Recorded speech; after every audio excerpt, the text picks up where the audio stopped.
I'm Father Pollman. And I'm Father Schumacher. And we are the Associates.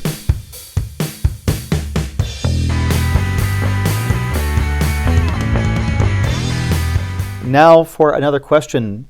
Should Christians be concerned with dressing well, not out of vanity, but for presentation? And at Mass, shouldn't one's dress be important?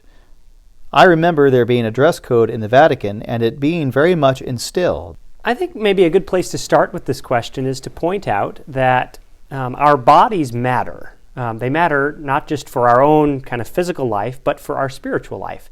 Because our souls are not just like some kind of thing bouncing around inside this container of our body.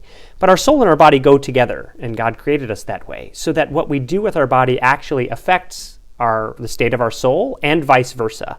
What you do with your body can be an act of worship. You ask about at Mass, shouldn't one's dress be important? In fact, this is one of the best ways for the congregation at Mass to participate in the Mass is by their preparation. The priest, as he puts on his vestments, prays a prayer for every vestment. The faithful also are preparing for Mass just by the way that they get dressed in the morning, which is a really beautiful way of participating. You're saying that I will to render to God what is best.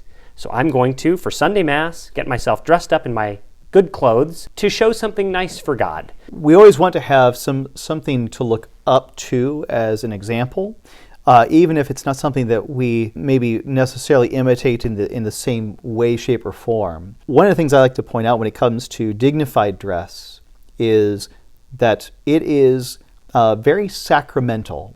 And to give you the clearest example of this, I would actually point to the religious habit. The religious habit is essentially a veil of the human person. In the church, we veil that which is sacred, veiling the tabernacle, or be it the chalice. What we see with consecrated religious, that their very bodies, which have been totally consecrated to God, as veiled by their religious habit. Such was the wisdom of the church, that these things that were in religious life were even applied to the secular clergy, diocesan priests. This is also part of the meaning of the cassock, the total consecration to God. But that which is veiled actually helps us see an invisible reality, and this is where it becomes sacramental. What is the invisible reality of the human person? It is the soul. And it's the higher part of us. That's the part by which we will live forever, and our bodies, because it is united to our immortal soul. So we want to help people get a sense of that invisible, enduring reality. Because if we don't, we have the objectification of the human person. And so, what do? We veil. You can see with this a certain dignity of what is modest dress.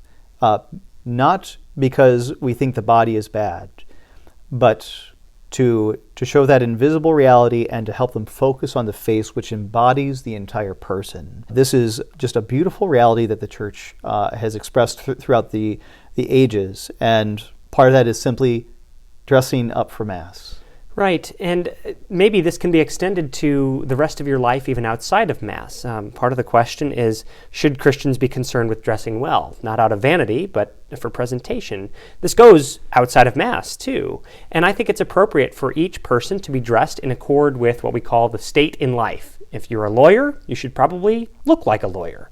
Now, a Christian lawyer, a lawyer who is a Christian, probably ought not to overdress himself out of some kind of vanity, but it's appropriate for him to show up for work, meeting with clients or going to the courthouse or whatever he's doing, in accord with what he's doing. He should look like he is doing what is a very good work, and that goes for any line of work or any state in life.